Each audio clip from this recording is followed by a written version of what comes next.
Buenas tardes, mi nombre es Cris Hurtado González, soy del grado 10 cuarto. En el día de hoy les voy a explicar la corrección del taller soluto y solvente con todos los ejercicios y el procedimiento acerca de las soluciones y definir algunas palabras claves del qué es el solvente y qué es el soluto. A continuación se les explicaré. Bueno, para comenzar con la exposición del taller soluto y solvente, primero tenemos que definir qué es el soluto y qué es el solvente. Para ello, entonces, podemos decir que el soluto es el soluto del... que el soluto es la sustancia que se disuelve en una solución. Por lo general, el soluto es un sólido, pero también puede ser una sustancia gaseosa u otro líquido que se disuelve en una sustancia líquida, lo que origina una solución líquida. En la solución el soluto suele encontrarse en menor proporción que el solvente. Una característica importante del soluto es su solubilidad, es decir, la capacidad que éste tiene para disolverse en otra sustancia. Posteriormente, el solvente es la sustancia en que se disuelve un soluto, generando como resultado una solución química. Generalmente, el solvente es el componente que se encuentra en mayor proporción en la solución. Para comenzar con el taller soluto y solvente, a continuación les voy a explicar el primer punto del taller que hice. Realizar los dibujos de las moléculas que aparecen allí en el video. Bueno, en el video se mencionan dos compuestos principiantes que son el H2O, que significa la molécula del agua, y el compuesto NaCl, que significa el cloruro del sodio.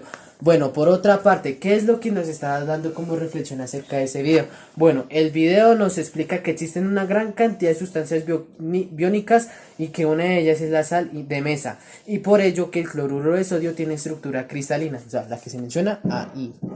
Entonces, ya que los polos positivos, o sea, de la molécula de agua atraen a los iones con carga negativa, que son los aniones, mientras que los cationes, que son los iones con carga positiva, son atraídos por el polo negativo de la molécula de agua. Cuando las sustancias que sean con enlace iónico, como el caso del cloruro de sodio, entonces se disuelven en agua y que también ahora se disocian, es decir, se separan en iones rodeados por moléculas de agua que se vuelven móviles y la sustancia conduce la electricidad, y que en ello se puede saber que una disolución conduce la electricidad en que sí se utiliza un dispositivo eléctrico. Por lo tanto, la conductividad de la solución del cloruro de sodio, pues nos explica en el video, indica la presencia de iones en la disolución. Bueno, pues eso sería una redactación acerca del resumen de lo que nos explica en este video. Bueno, como podemos ver, aquí está nuestro compuesto del agua, que es H2O, que representa una bolita que es de color azul, que representa el oxígeno, y que los de las bolitas que representan las dos bolitas rojo se representan el hidrógeno. Bueno, aquí representa la estructura cristalina. Aquí representa como tal que se forma nuestro compuesto, que es el cloruro de sodio. Se forma muchos cloros y muchos sodios. Entonces el color rojo representa que es el sodio, y el cloro representa con el color verde. Entonces, como podemos ver allí, el color rojo que se menciona allí son los que forman con carga positiva, lo que se denomina como carga por el polo, que son atraídos por el polo negativo. Entonces, que se menciona allí en el cloro, que va en carga negativa. Entonces, como forma allí, va parte de la estructura, que es el compuesto del cloruro de sodio, y queda partiendo en que el compuesto del agua son atraídos por el cloruro de sodio. O sea, ese compuesto que es allí representa el compuesto del agua, y que ese compuesto representa el cloruro de sodio con el del agua. Entonces, como podemos ver, ya se forma el compuesto que es el cloruro de sodio. Y ya, como tal, aquí como podemos ver, esa es la estructura del compuesto del agua. Y ya, eso sería nuestro primer punto solucionado. Bueno, nuestro siguiente punto del taller soluto y solvente nos dice: realice un ejercicio en el juego PHT, es decir, el juego de los reactivos, indicando el rendimiento de reacción. Bueno, para ello aquí tenemos un ejercicio de juego PHT de los reactivos, que al cual me aparece allí en el ejercicio, que es 4 moles de NH3 más 3 moles de O2, equivalente a 2 moles de N2 más 6 moles de H2O. Bueno, para comenzar con el punto número 2, lo único que tenemos que calcular son los pesos atómicos y moleculares de esta ecuación química. Bueno, entonces para ello, yo les dejaré abajo en la descripción, que ya como tal les dejaré un tutorial en cómo calcular los pesos atómicos y moleculares. Bueno, en este caso aquí como podemos ver está nuestra ecuación. Entonces vamos a adivinar, vamos a desglosar los elementos de este compuesto. Entonces N, que es el nitrógeno, representa el peso atómico con un valor de 14 gramos. Entonces lo escribimos allí y vamos a multiplicarlo por la cantidad de átomos, que como tal no hay ningún cantidad de átomos, entonces, lo cual representa un átomo. Entonces el nitrógeno representa el valor que como total es 14. Y el hidrógeno vamos a calcularlo con el peso atómico, el peso molecular, que es 1 gramo de hidrógeno. O sea, eso lo podemos encontrar allí, todos los elementos en la tabla periódica. Y lo vamos a multiplicar con la cantidad de átomos que representa allí. Entonces, como podemos ver en la parte inferior derecha, entonces representa que la cantidad de moles sería 3. Entonces, anotamos allí que es 3. Entonces multiplicamos 1 por 3, 3. Entonces sería con un total de 3 gramos de hidrógeno. Entonces lo último para esta parte sería sumar estos dos valores. Entonces sería 14 más 3, sería un total de 17 gramos por mol, en lo que representa NH3. Bueno, nuestra siguiente parte para calcular los pesos atómicos y moleculares es calcular el O2. Entonces vamos a desglosar los elementos que representan allí. Entonces el oxígeno es el que representa en ese compuesto químico. Entonces vamos a mirar en la tabla periódica, entonces qué representa el oxígeno. Entonces el oxígeno cuenta con un total de 16 gramos en lo que representa en la tabla periódica. Entonces vamos a multiplicarlo por los dos, la cantidad de átomos, que son 2 entonces en lo que representa allí, en la cantidad de átomos en la parte inferior derecha, que son 2, y lo multiplicaremos. Entonces 16 por 2 con un total de 32 gramos. Entonces como tal ahí no le podemos agregar nada. Entonces esto sería nuestro resultado final sobre este compuesto 2, sería 32 gramos por mol. Y bueno, nuestra siguiente parte es vamos a desglosar este compuesto químico. Entonces el elemento que representa allí es el nitrógeno. Entonces el nitrógeno representa lo siguiente: el peso molecular de lo que podemos encontrar allí en la tabla periódica es el valor que es como de 14. Entonces el valor del peso molecular sería 14 y lo vamos a multiplicar por la cantidad de átomos en lo que representa ese compuesto, que serían 2. Entonces vamos a multiplicar 14 por 2, sería un total de 28. Entonces como yo les había explicado anteriormente, que ese no le tenemos que agregar nada, absolutamente nada, entonces nuestro único valor es 28 gramos por mol. Y ese sería nuestro resultado final sobre N2. Y ya para finalizar, para calcular el peso atómico y molecular, vamos a desglosar los elementos que se encuentran allí en este compuesto. Entonces, como podemos ver, encontramos el hidrógeno y el oxígeno. Entonces, el hidrógeno representa con un valor del peso molecular que sería 1. Y por la cantidad de moles que representa el hidrógeno, que está en la parte inferior derecha, que son 2, entonces lo vamos a multiplicar por 2, entonces sería el valor en el hidrógeno 1 por 2, 2 sería 2 gramos de hidrógeno. Y ya para la parte, entonces el oxígeno, el valor del peso molecular sería 16 gramos, en lo que podemos encontrar allí en la tabla periódica. Entonces el peso molecular del oxígeno sería 16 gramos. Y lo vamos a multiplicar por la cantidad de átomos, que sería 1, que se puede encontrar allí en la parte inferior derecha. Ya sería como un total valor de 16 por 1, sería 16 gramos por mol. Y ya para finalizar, sumamos estos dos resultados, que sería 16 más 2, con un total de 18 gramos por mol. Y eso sería todo en calcular los pesos atómicos y moleculares. Bueno, ya que ya hemos calculado el peso atómico y molecular, ahora vamos a calcular lo que es el reactivo límite. Entonces, a continuación vamos a calcular el reactivo límite de esta ecuación. Bueno, para calcular el reactivo límite tenemos estos siguientes pasos. Nuestro primer paso es identificar la cantidad de datos, es decir, mínimo 2 datos. Bueno, para ello les voy a explicar en el siguiente video. Bueno, aquí como podemos ver, tenemos los dos datos que nos indican el ejercicio del juego PHT de la ecuación química. Entonces, ¿qué son los siguientes? 12 gramos de NH3, que representa en la primera compuesto químico, y nuestro siguiente y último dato sería 6 gramos de O2. Bueno, nuestro paso número 2 sería pasar todos los datos de moles utilizando el factor de conversión. Bueno, para ello tenemos que tener en cuenta que siempre la cantidad de moles que tiene un compuesto químico será de 1 mol. Para toda la vida es de vital importancia utilizar la cantidad de moles, que es 1 mol. Bueno, para ello tomamos nuestro primer dato, que es 12 gramos de NH3. Entonces, abrimos el paréntesis, o sea, el factor de conversión, vamos a calcular obviamente el factor de conversión y ponemos en la parte de arriba que representa la cantidad de moles, que sería una mol de NH3, que sería el compuesto que está indicando allí. Y en la parte de abajo tomamos el resultado del peso molecular del compuesto químico de NH3, que sería 17 gramos de NH3. Entonces, como tal, nuestro resultado del primer dato sería de 12 gramos de NH3, es de 0,705 moles de NH3. Y bueno, pues ese sería nuestro primer valor del primer dato. Bueno, ahora tomamos nuestro segundo dato, que es de 6 gramos de O2. Entonces, para ello realizaremos nuestro factor de conversión. Entonces, ponemos en la parte de arriba la cantidad de moles, que sería una mol de O2. Y como tal, la cantidad de moles pues sería obviamente una mol de O2. Y en la parte de abajo ponemos el resultado del peso molecular del compuesto químico, que sería 32 gramos de O2. Entonces, y como resultado de esta operación da 0,187 moles de O2.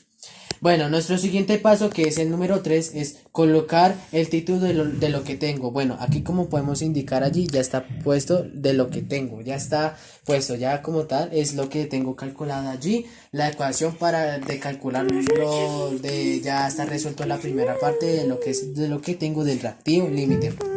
Bueno, para el paso número 4 sería colocar el título, lo que necesito, y comparar las moles de lo que tengo con las moles de la ecuación. Bueno, en este caso, para calcular lo que necesito, necesitaremos identificar cuál es el reactivo en exceso y cuál es el reactivo límite. Para ello, el valor que representa en el primer dato es de 0,705 moles de NH3, representa, digamos, lo cual representa que tiene un valor mayor, es decir, tiene mucho más de lo que yo necesito. Entonces, por ende, representa que es un reactivo en exceso, como ya está mencionado allí. Entonces, y para cuál, por ende, por último, el valor que representa en el segundo dato, que es 0,187 moles de O2, lo cual representa que tiene un valor menor, es decir, tengo menos de lo que necesito, por ende, representa que es un reactivo límite. Entonces, vamos para nuestra siguiente parte. Por otra parte, necesitaremos el valor de 0,705 moles de NH3, lo cual representa que es el reactivo en exceso, y luego realizaremos nuestro factor de conversión. Para ello, para calcular de lo que necesito, utilizaremos el valor del reactivo en exceso. Entonces, ponemos en la parte de abajo la cantidad de moles que representa la ecuación química del compuesto químico de NH3, que ya sea que lo que muestran allí en la ecuación sería 4 moles de NH3. Y para la parte de arriba vamos a poner la cantidad de moles de lo que representa la ecuación química del O2, lo cual representa que son 3 moles de O2. Y bueno, ya por último da como resultado en toda la operación 0,528 moles de O2. Y ese sería el resultado de lo que necesito. Y por último, nuestro último paso, pues obviamente, que es el número 5, es identificar el reactivo límite. Identificar el reactivo límite. Bueno, para este último paso tenemos que tener en cuenta que si tengo menos de lo que necesito es reactivo límite, y si tengo más de lo que necesito es reactivo en exceso. Bueno, para ello, en lo que tengo podemos observar que tengo 0,187 moles de O2. Entonces, lo cual representa que tengo menos de lo que necesito, ya que se denomina como reactivo límite. Y de lo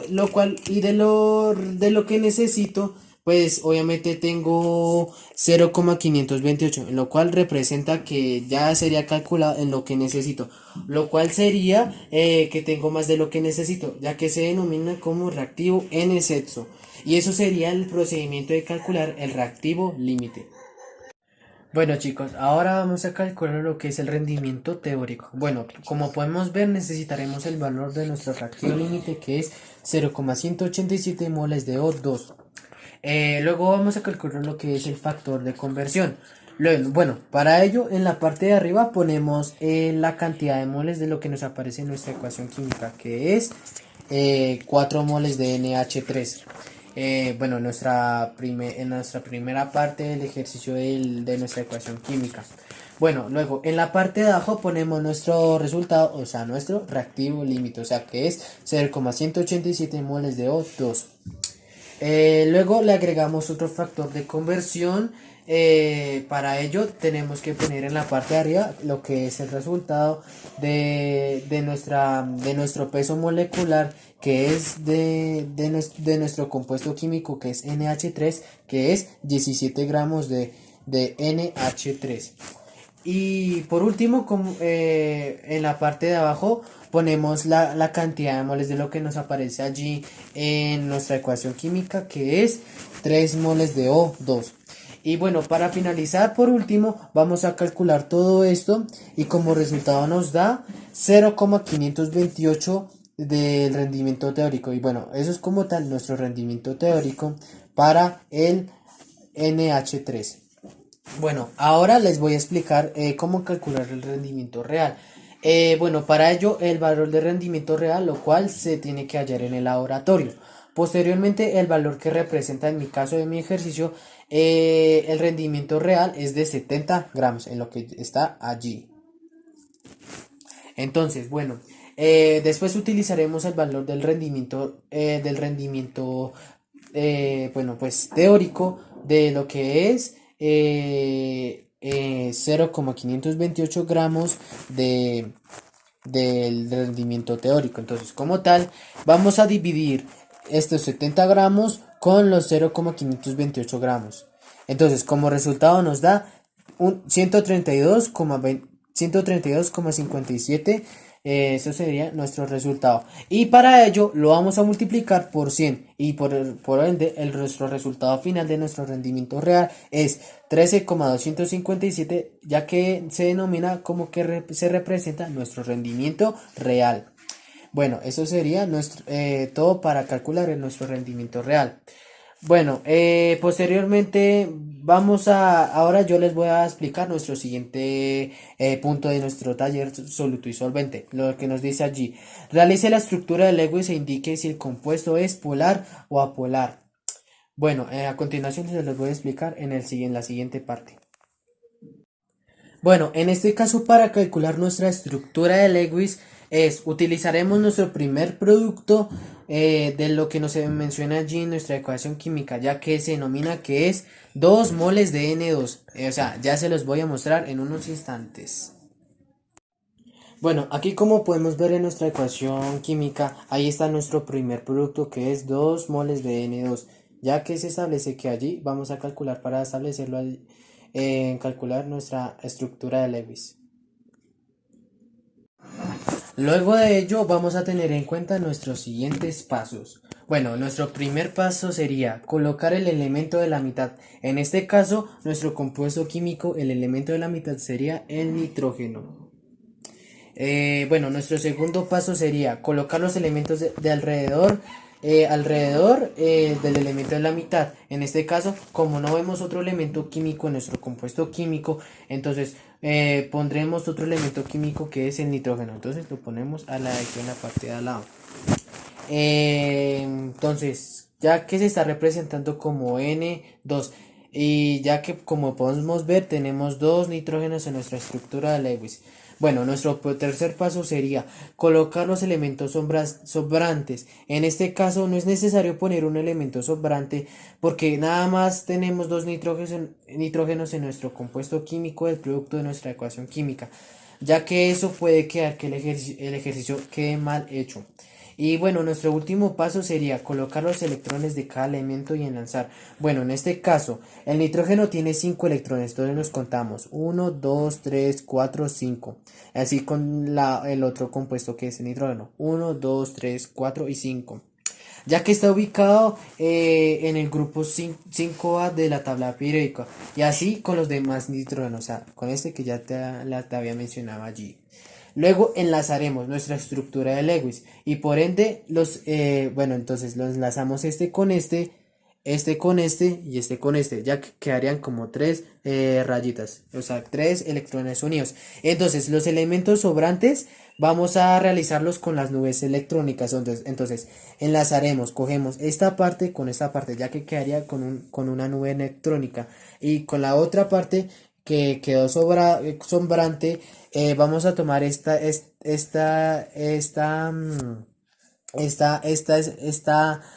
electrón con este para que quede otro nube electrónica, y así puede afirmarse que quede bien hecho la estructura de Lewis, ya que se representa como el compuesto químico N2. Y bueno, pues luego de lanzar nuestra estructura de Lewis, para ver si el compuesto es polar o apolar, tenemos que tener nuestro compuesto químico. En este caso son dos nitrógenos, o sea, N2. Y calculamos lo que es la electronegatividad de nuestro compuesto químico, que es el nitrógeno. En este caso, la electronegatividad del nitrógeno sería 3,4.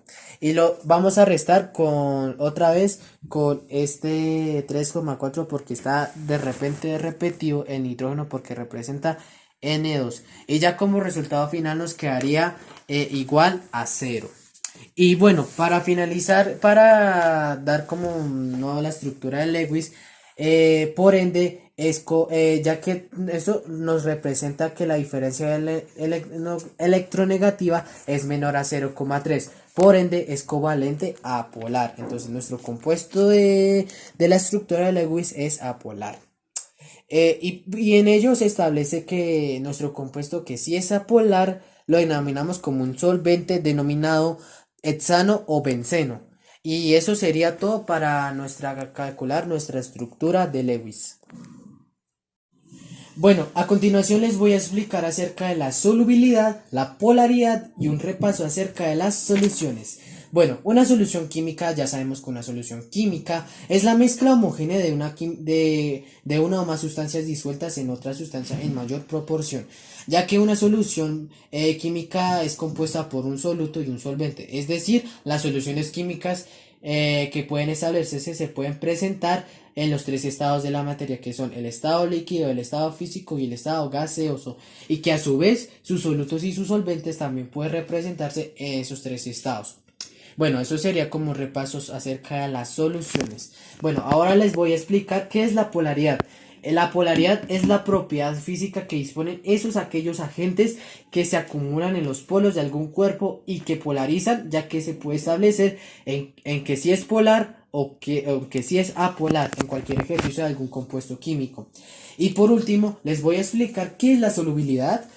Bueno, ya que la solubilidad es la capacidad que posee determinada sustancia para disolverse en otra y formar un sistema homogéneo. Como tal, el término solubilidad se utiliza para designar al fenómeno cualitativo del proceso de disolución como cuantitativo de la concentración de las soluciones. Sin embargo, la sustancia que se disuelve se llama soluto y la sustancia donde se disuelve el soluto se conoce como solvente. Bueno, eso sería algún repaso de lo que les voy a explicar acerca de la polaridad, solubilidad y solución.